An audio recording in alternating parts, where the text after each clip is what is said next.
So my name is Corinne. I'm a very old entrepreneur. I know I don't look it, right? Oh, okay.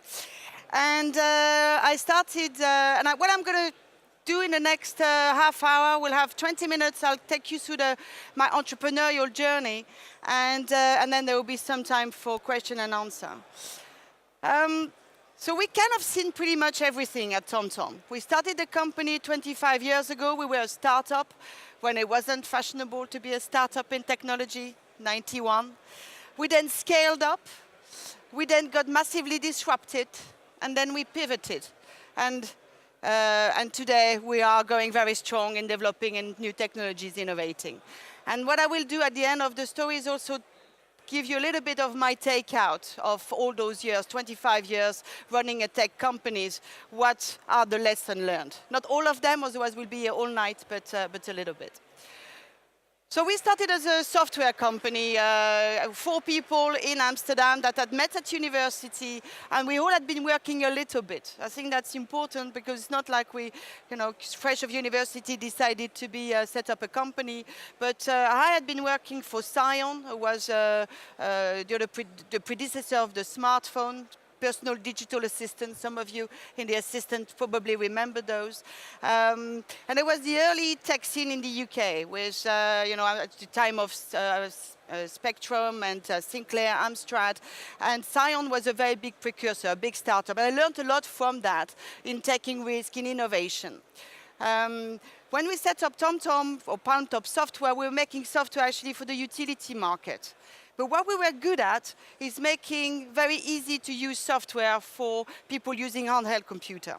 In '95, we realized that people were using navigation on their PC. And we said, well, there must be a better way. Why don't you use navigation onto a handheld computer?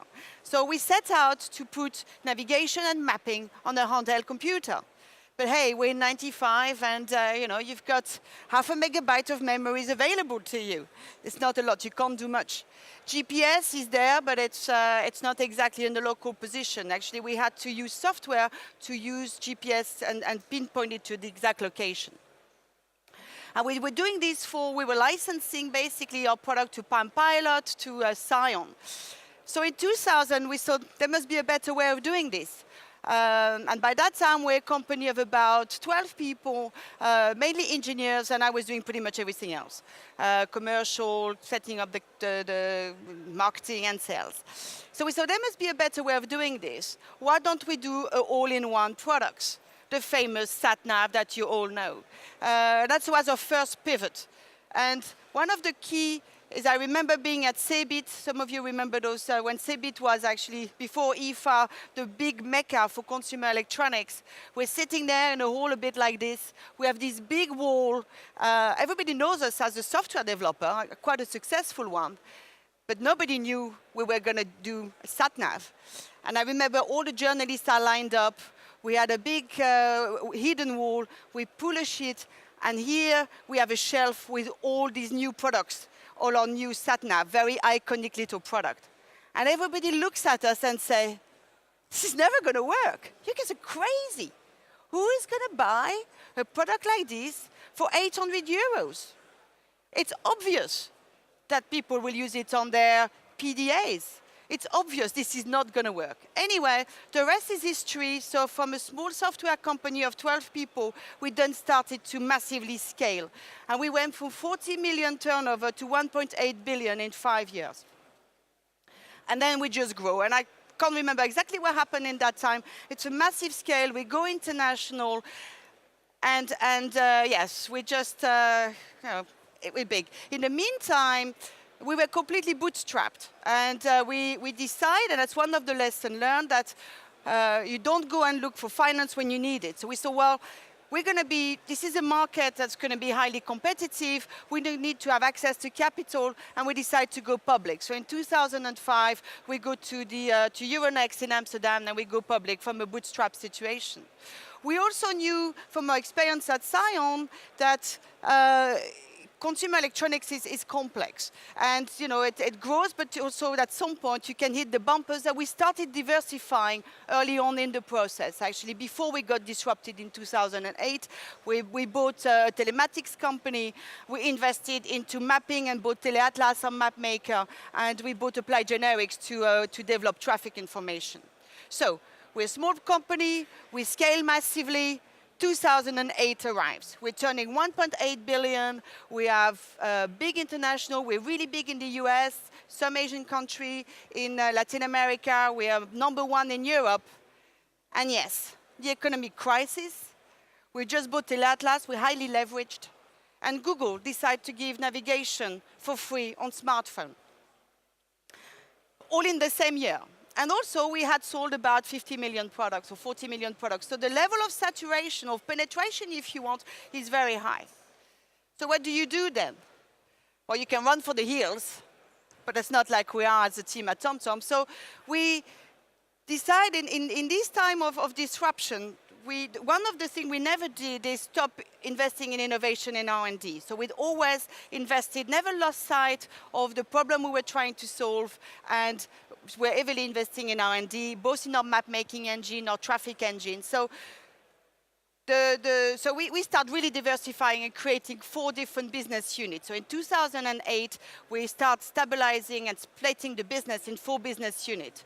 The consumer business unit, which I run, an automotive unit where we worked closely with the automotive industry, a licensing unit. If you have an iPhone, for example, the map is from us or Uber. So we license our maps to a lot of companies in the world, and the telematics company that's today the fastest growing telematics company in Europe.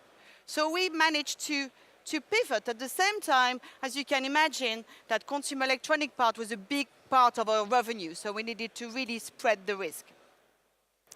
Anyway, fast forward 2018. Today, TomTom is a company of 5,000 people, of which about 3,000 engineers, that's investing heavily in R&D and AI and computer vision, and that's working on technologies for autonomous driving.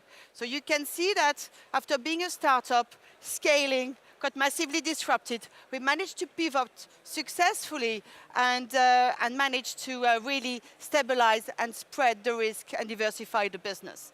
So today, the consumer part is about less than half of revenue.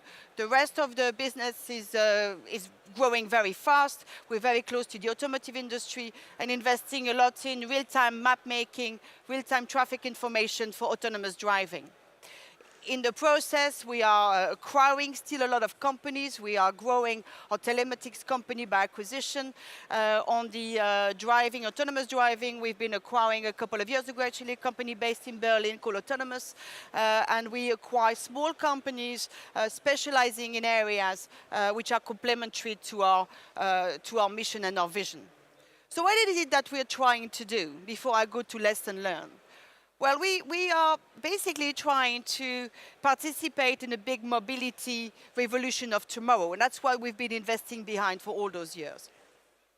So today, what TomTom is doing is we know that we have very unique assets. There's only 3 map makers in the world. You've got Google, you've got here, based here in Berlin, that's owned by a consortium of car manufacturers, and you've got us. And what we do is really work on this real-time map making, real-time traffic information, computer vision, and work closely with the automotive industry with a clear view of making the road safer and reducing congestion, which is what has been driving us from the beginning. So 25 years, complete different company, and survived a massive disruption by a company called Google. How did we do it? I ask myself that sometime. How the fuck did we do it? Anyway. So I suppose the first thing, and I do quite a lot of mentoring of young entrepreneurs, is the team. Don't underestimate the team. The reason we're here today is because with the 4 founders, and we still have 48% of the shares in TomTom, the rest is listed, but we kept our skin in the game, is the team. We are all very complementary. We've all managed to work very closely together, and doing all the time, whether there was massive growth or massive disruption, the team has always been very close together. You need to keep the energy for running the business. And if you start disagreeing with your co-founders or with your senior management, unfortunately, a lot of that energy you need to be an entrepreneur, which is hard. All of you know how hard it is to be an entrepreneur. Just you spend your time on the wrong stuff. Right? So it's very important to have a good team. And I think that's really, without a good team, you're just not going to make it. And if you want to scale, you need a couple of good people around you. I think what we do, if you look at the massive scale we went through, it was very important that you let go of certain things. So you can only do that if you really trust the people next to you. Otherwise, you can't let go. Micromanaging for an entrepreneur is just not sustainable. You cannot scale if you micromanage. You need to, you're focused on your product, you're taking risk, you're innovating. You need to work with people that you trust to do what they're supposed to be doing. So a good founding team, a good management team with complementary skill set that you trust. I think that's the most important point to me. The other thing is never lose sight of the problem you're solving. It's not technology for technology's sake. It's technology that's solving a really big problem. The bigger the problem you're solving, the bigger you're going to get, and the more difficult it is, and the more risk you will have to take. If you look at us, whether what we're doing today, what we did when we started, that vision when we started putting navigation was always to know the road. We really thought about our customers. Everything was, how can we make the life of our customer easier? Everybody said we saved millions of marriages by people not having to fight in the car anymore. And that was what drove us. How do we make sure that we'll make that journey for our customer the easiest way possible? We tell them what's in the road. We make sure they take a road where there's no traffic. So we were really passionate about the customer. Never lose sight of who you do it for. And that's what we do with our automotive customers today. And that's also what drives us with autonomous driving technology, is we know that this will solve some of the major issues the world is facing, like congestion, pollution, and safety. So those are so don't lose sight of the problem you're solving. Always think about your customer and who you're doing it for. The other thing for young companies, don't run out of cash. What I see is a lot of people have a lot of ideas. If you don't plan properly, and they can tell you first it was particularly complex because from a software to a hardware company, there is all the part of the iceberg that you don't see, which is manufacturing and supply chain. And so very quickly we brought people who had experience into that. But it's very important to make sure that you have the means of running your business and go and try to find funds before you need it. Now, we were fortunate enough I say fortunate enough, actually, when we tried to raise money in 2000, nobody wanted to touch us with a barge pole. Nobody believed that what we were doing would result in anything. So for some of you who've got difficulties in raising money, that's probably a good sign. So that's important to plan and make sure you don't run out of cash.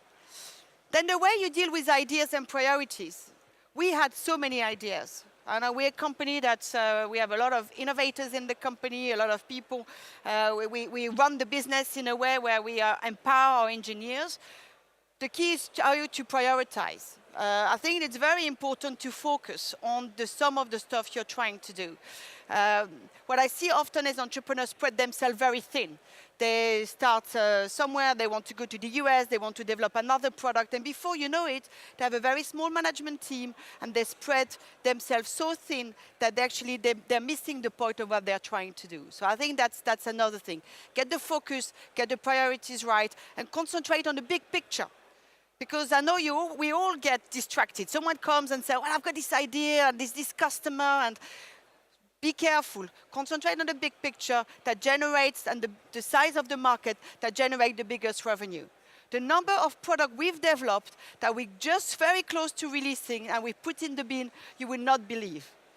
And I often illustrate this as killing puppies. I know it's horrible. Nobody wants to kill puppies, yeah? But we've had a lot of killy puppy meeting, where everybody come, and all those puppies with the little big eyes, pick me, I've had such a good idea. Everybody says, oh, it's such a nice idea.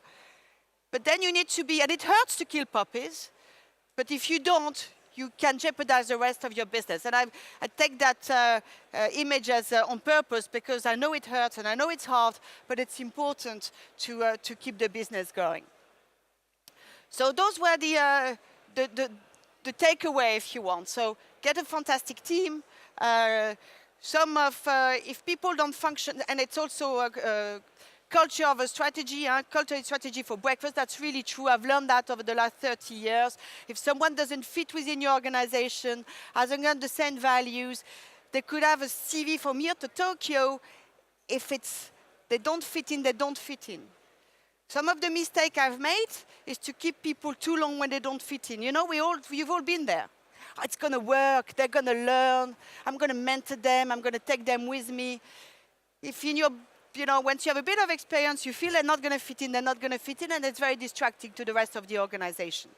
So the team and the people is the most important. Nurture your talent. We all need talent in Europe, and that's very important. I think that a company like ours, again, big, 5,000 people, 3,000 engineers. Anyway, we're recruiting. Just asking if you want to participate in Mobility of Tomorrow. Just send an email to TomTom. But that's really key to nurture your talent and get in your company some a bit of, have people for a while that understand the culture of the business and share your passion for the problem you're solving. That's always what I do with our engineers as well. I mean, you can imagine we have people in Kuala Lumpur and a big office in Pune and in Rouge and in Lebanon, New Hampshire and in Brazil.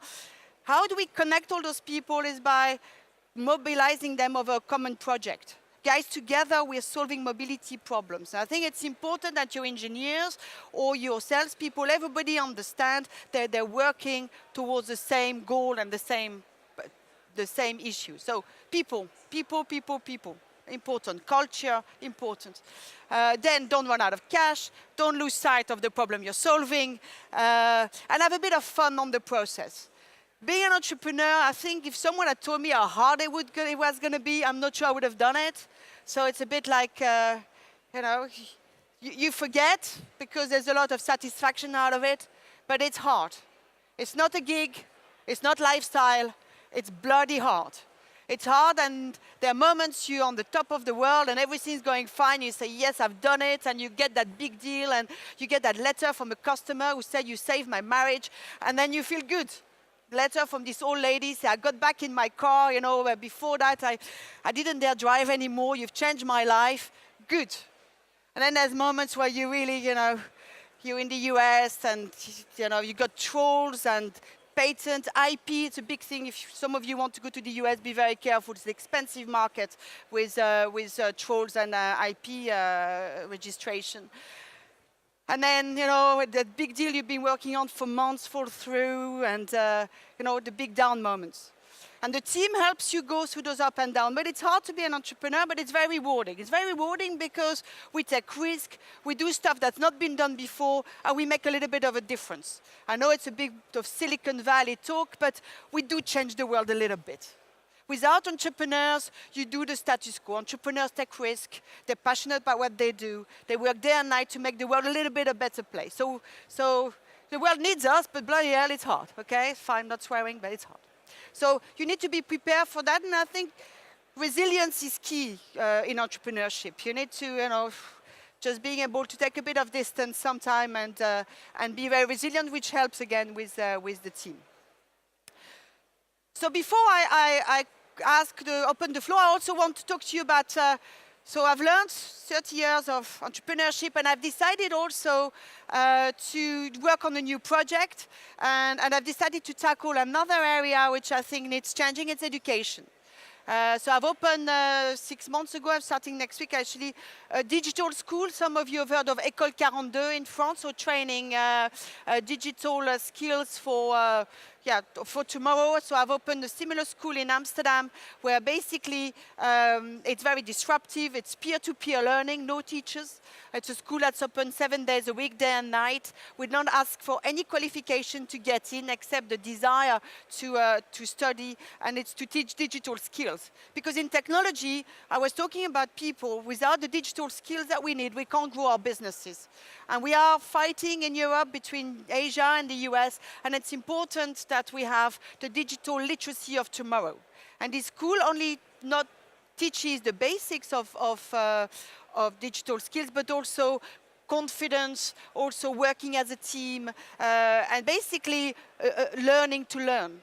As we know, 80% of the jobs in the next 20 years have not been invented today. So in 20 years' time, a lot of the jobs that will be available we don't know what they are. So we need a workforce and people that are learning to learn and that are always curious. And that curiosity is important. So that's why I've opened that school, and I've putting my entrepreneurial skill to that. So I've taken a bit of 6 months off TomTom. I'm going back in now to set this up. So you can look at the school, codam.nl. It's a free school. It's not for profit. That's my way of giving back to society. I'm in a position to want to do something like that. So that's. So I will encourage you, once you are very successful in your companies as well, to look at ways maybe you can give back and use your skill set, not only your money, but your skill set to also make a difference. Because I do think, again, we are making a difference as entrepreneurs. So let's innovate. Let's make Europe great again. Did I say that? I think the next 10 years should be Europe needs to be back at the table and not on the menu of the technology play. Some of the very large companies now, American, Asian, and I think it's for Europe needs to wake up. And I think initiatives like we have today and the fact that the European community is putting the spotlight and encouraging innovation, encouraging risk-taking, encouraging making a difference, putting you in contacts with people that can help share your passion and help you fund, that's key. Europe really needs to mobilize itself, and we need to bring the giants of tomorrow have to come out of Europe. And I think you guys, and us as well, I think with TomTom and mobility, I think mobility, fintech, medtech, there's some areas we can claim as Europeans. We need to go big, we need to dream high, and we need to scale. So I've said an awful lot of things in a few minutes, so I think I want to open it to the floor, and I wish you all good luck. You have a lot of, you're all entrepreneurs and CEOs of companies, and I've got empathy. And it's not easy for any of us, but we can be proud of what we do, and in the end, we will make a difference. Thank you. Thank you so much. It was wonderful, wonderful, really, really good. You need the headphones now, yeah. Very, very wonderful. Thank you so much. Yeah, headphones on so we can hear the crowd. So we have the microphone on the floor, and we are ready for some questions. Don't be shy. Bring it. Some questions? Yeah. Mike is on his way. Yeah. I can't hear, hang on. Wait. No, is it? Now he's on, yeah. I can hear you, yeah. Yeah, thank you for the presentation, was great. You talk about future of mobility, how you envision the future of mobility. Is it 5 people in an autonomous electric car driving through the city which is not full of congestion anymore and it's electric, or how do you envision it? And because today we were sitting on the breakfast looking out on the street at the cars, and 90% of the people were sitting in their car by their own combustion engine. So how does the future of mobility look like for you? Well, I think the future mobility will be mixed. Huh? So you still need mass transit. So I sit on a think tank with in France where we look at migration and movement of people within cities. So you'll have. So first of all, we will design cities and workspaces close so that to minimize transport, at least work to offices, and then you'll have a mix. You'll have electric cars, you'll have autonomous cars, and because they will be safer, you will also have more electric bikes, electric trottinettes, so you'll have a mix of mobility which will make the cities much nicer to move in. You won't need car parks anymore because those cars will be moving all the time, so all those car parks will disappear hopefully at some point. You'll get more green. So basically we're looking at the most optimal way of moving people around, service as a demand, where you have basically, and autonomously, that means that people can do something else in the car than just being, and those people cars won't be drunk, there will be a lot of advantages, and mainly electric, which also is easy for recharging, and which is some of the prime electric cars today. So it's difficult to know. I was looking at mobile phones in the early 90s when, and I could not have predicted that today we will all be walking around. It is difficult, but if you pursue the problem you're solving as you want to make the road safer and you want to reduce congestion and pollution, and everybody brings their expertise together, I am confident that we will be able to do that in the next 15, 20 years. But it will be, yeah. But those are the problems we're solving. Safety, congestion, emission, pollution. Great. One more question. Yeah. Can you hear me? Yeah. Okay. Good morning. Thank you very much for your very inspiring speech, talk actually. I would like to come back to the last part of your talk. Nothing about congestion, etc. Yesterday I was at a presentation by the European Commission about how they see the future of SME instrument program. And they kind of alarmingly insisted on the fact that it would invest a lot of more money, which is very good, but almost entirely on deep tech and on finding the unicorns. So what is your opinion about that? First of all, it's good luck, because it's very difficult to find unicorns. And also it's very difficult to predict. I think if you look at the amount of unicorns that come out of Europe in the last few years, it's not... I don't think we should follow unicorns. I think we should look at those companies and those teams that have got a particular type of expertise that working on tackling big problems and then try to fund them. But, from my point, we did everything without any help.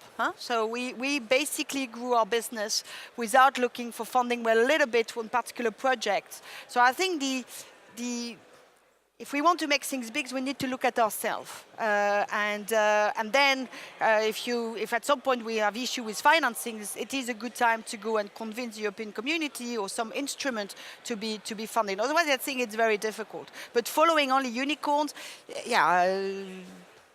I don't know. I'm not sure it's, and I'm not sure it's easy to do, because who are the unicorns of tomorrow? I mean, there is everybody VCs. Everybody's looking after unicorns. Everybody wants to go after the same type of companies. So, but I think what I would say is that,